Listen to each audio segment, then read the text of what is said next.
Bago po tayo makaupo mga kapatid, meron po lang ako babasahin sa text po natin. Sa ating pong binasa dito sa 1 John 12, subalit ang lahat ng tumanggap at sumampalataya sa Kanya ay binigyan niya ng karapatang maging anak ng Diyos. Praise God. Pagpalain ng Diyos sa Kanyang mga salita. Okay. Lahat ng mga anak ng Diyos magsabi, Amen. Amen. Anak tayo ng Diyos. Alam niyo mga kapatid, bago po tayo mag-umpisa, no? Sabi nga, privilege in serving God, no? Paano ba tayo nagkaroon ng pribilehyo na tayo po ay makapaglingkod sa ating Panginoon? Kung titignan natin mga kapatid yung ating sarili, parang tinitignan mo naman yung sarili mo na wala kang kayang sabihin, wala kang kayang gawin, lalo na kung hindi ka naman gano'n nag-aral at hindi ka naman gano'n matalino, no? Pero alam niyo mga kapatid, binibigyan ni Lord ng lahat ng tao ng pribilehyo. Bago yan mga kapatid, tignan muna natin muna yung meaning ng pribilehyo. Okay? Pribilehyo muna. Yan. Privilege. Gagawin natin siyang adjective. Okay? Ano ba yung adjective? Sa English, give interpretation or give about the noun, no? Yung kanyang parang katangian. Oo, okay. Sabi dito sa adjective, having special right and advantages or immunities. Di ba maganda? Meron tayong special right. No? Sino ba tayo para bigyan ni Lord ng special right? Okay. Advantages. Having the rare opportunity to do something that brings particular pleasure. Ibig sabihin, meron tayong yung rare, hindi binibigay sa lahat. Ibig sabihin, pangkaraniwa, sa opportunity lang, o sabihin natin, hindi para sa lahat yung opportunity na yan. Bibihira, okay? Lahat tinawag, pero konti ang pinili. Tapos dito, legally protected from being made in public. Alam mo po ba yung sinasabing legally? Parang authorized ka. No? Authorized ka. Kaya yung pagiging pribilehyo po, napakagandang term po yan, lalo sa mga anak ng Diyos. Kasi tayo yung binigyan ni Lord ng legally, authorized. Ano pa? Rare opportunity, advantages. Grabe, no? Kaya yung paglilingkod kay Lord, hindi lahat nakakakamit yan. Okay? Sige na po. Dito tayo muna. Okay. Pag sinabi pong privilege, mga kapatid, ang sabi nga po ng Bible, na itong privilege ito, bagamat ang Diyos po ay tumatawag sa lahat, pero hindi lahat po ay napagkakalooban o nabibigyan ng pagkakataon, lalo na kung tayo po ay mayroong special sa nagagawin sa ubasan ng Panginoon. Tignan nyo mga kapatid, ano ba itong sinasabi nilang privilege? Meron po ba kayong privilege card? Sino po may privilege card? Ako po meron akong privilege card. Alam niyo kung saan? Sa SM. Tignan nyo may bawat pa ako eh. Okay. Ito pong privilege card. No? Pag sinabi pong privilege card, pag nag-shopping ka, gagamitin mo to. Kasi sa bawat 1,000 o 100 na purchase mo, meron kang kaukulang points. No? At sa totoo lang po, nakabili niya po ako dahil sa points. Ibig sabihin, lagi ako namimili. Hindi po nagko-COVID. Kasi sa 1,000 mo, meron 100. O kasi sa 100 mo, may piso. Yan. Okay. Ngayon mga kapatid, dahil na-enjoy mo yung privilege card mo, meron ka advantage. Ibig sabihin, pag may advantage ka, may benefits ka. Ganun din sa ating Panginoon. Pag binibigyan ka ni Lord ng privilege para maglingkod sa Kanya, may benefits ka. At makukuha mo yan sa takdang panahon. Amen po ba mga kapatid? Okay. Bakit kaya masarap may advantage? No? Bakit kaya masarap may privilege? Alam niyo mga kapatid, kinukumpare ko yung privilege card ko dito sa SM at saka sa CSI. Nasunog yung CSI. Pero meron pa rin mga kapatid. Actually, mas natutuwa po ako sa privilege ng SM. Kasi ma-go grocery mo siya. Sa CSI po, ang ibibigay sa iyo yung mga baso, tasa, gano'n. Ingkay. Sabihin, bibigyan ka niya gamit. No? Tapos i-claim mo pa in 3 months. Pag nakalimutan mo, pasensya ka na. Pero sa SM po, automatic. Pag marami yung points po, pwede mo nang gamitin para bumili. Kaya enjoy ko yung privilege. Mga kapatid, sa ating Panginoon, kung tatanungin tayo ni Lord, na-enjoy mo ba yung privilege mo sa Kanya? Lahat nang na-enjoy, magsabi amen. Amen, dapat. Alam niyo mga kapatid, kahit sinasabi nila na ang paglilingkod kay Lord ay masaya, maganda, pero hindi ganun kadali. Meron po tayong sacrifice. Hindi po, porque binigyan ka ni Lord ng privilege, ganun lang kadali, hindi po. Kasi nga, marami na nga pastor ang nag-back-out eh. Marami na nga worker ang himiwalay sa gawain kasi hindi nila kayang pangatawanan yung pribilehiyo na binigay ng Panginoon. Kasi nag-give up sila. Kaya nga sinasabi ng Lord lagi na manatili kayong tapat. Kasi yung pribilehiyo na binibigay sa atin ng Lord, yung mga opportunity na bibigay sa atin ng Panginoon, yung advantage na ito, tatrabahuin pa po natin. Ako ba, makukuha ko yung privilege na ito ng advantage card na ito kung di ako bumibili? Sabi ko ba, gastos ako. Kaya may benefits ako. Hindi pwedeng magkaroon tayo ng privilege kay Lord. Nagtinawag niya tayong worker, tapos humihingi ka ng benefits na wala kang ginagawa. Hindi po. Fair and just po ang Lord. Kaya nga po sinasabi niya kung anong gawa mo, anihin mo. Kung ano yung sinulit mo, yung sulit sa'yo. Ganun po ang mga advantage, yung pribileyo na binibigay sa atin ng Panginoon. Ngayon, kung tayo po ay may privilege, sinasabi nga po, pag privilege, meron tayong aasahang benefits. At alam ko po, pag sinabing benefits, talagang ani na yan. Automatic yan eh.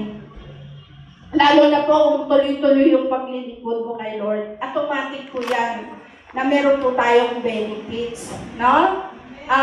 Ang benefits po ng Lord, kahit nandito pa po tayo sa mundong ito, mai-enjoy na po natin. Naniniwala po ba kayo doon?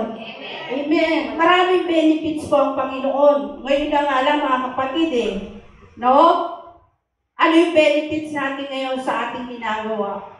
Biro mo, lumalakas tayo. Kapakainin tayo ni Lord ng pagkain spiritual. Gagawin tayo ni Lord na matalino. At higit sa lahat, iingatan tayo ng Panginoon. Bakit? Kasi isa yun sa benefits na binigay sa atin ng Lord. Dahil tayo ay ginaganap dati yung pribilehyo yung pinagkaloob sa atin ng Panginoon. Thank you kay Lord yan, mga kapatid. Meron pong tanong, mga kapatid. O tayo po ay binigyan ng Lord ng pribilehyo. Kailan po ba ito nag-umpisa? Sa lahat ng tao na tinawag ng Diyos, kailan po ba nag-umpisa ang pribilehyo sa lahat ng tao?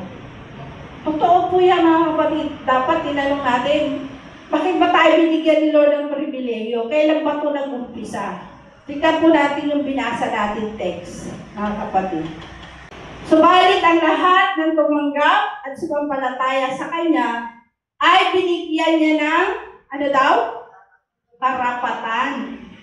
Na maging anak ng Diyos. Grabe, di ba? Magmula nang tanggapin natin ang ating Panginoon, magmula nang tayo sumampalataya sa Panginoon, meron na tayong pribileyo sa Panginoon. Ano yun? Na tayo'y maging anak ng Diyos. Masaya ba yun, mga kapatid? Pagkakataon ba yun? May karapatan, mga kapatid. Sino tayo para bigyan ni Lord ng pribileyo? Hindi naman natin masabi na magaling tayo. Hindi naman natin masabi na mayaman tayo. At hindi rin natin masabing sobra tayong matalino, kaya binigyan tayo ni Lord ng pribilegyo. Lahat ng tao, mga kapatid, binibigyan ng Diyos ng kanyang pribilegyo. Kung ikaw ay sasampalataya at tatanggapin mo ang ating Panginoong Hesus sa inyong buhay. Amen po ba, mga kapatid? Pwede po ba natin palakpakan ng Diyos sa pribilehyong binigay niya sa atin? Praise God! Hallelujah! Kaya nga mga kapatid, pag binigyan tayo ni Lord ng pribileho o karapatan, grabe itong word na ito, mga kapatid, karapatan. Wala kang authority pero may karapatan ka. Bakit? Tinanggap mo si Lord nanampalataya ka sa Kanya Kaya binibigyan ka niya ng pagkakataon na makapaglingkod sa Kanya. Kaya, what a great privilege in serving God. May kanta po yan, mamaya kakantahin mo yan. Favorite ko po yan Pinaalala lang sa akin ni Lord. Alam niyo po yun? Hindi pa siguro. Mamaya malalaman niyo kung ano itong privilege na ito. Okay. Yun na po yung tanong sa sagot. Yun na yung sagot sa tanong natin. Kailan nag-umpisa itong pribilehiyo na ito? Nung tayo po'y tawagin, tanggapin at sumampalataya tayo sa ating Panginoon. At yun po ay matatagpuan po sa ating teksto na John 1:12. Favorite po yan ng mga Kristiyano, mga kapatid. Kasi sa kanila, pag nangyari yan, ligtas na sila, always safe na sila, mga kapatid. Kasi nga, meron na silang karapatan na maging anak ng Diyos.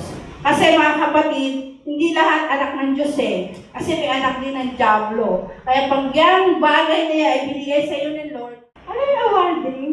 Not pero pag best in math ka, award. Best in science, award. Di ba? Meron din ngayon dahil nag-iingitan daw, puro best na lang, wala na yung first honor, second honor, wala na gano'n. Pantay-pantay na lang, best. Best na to.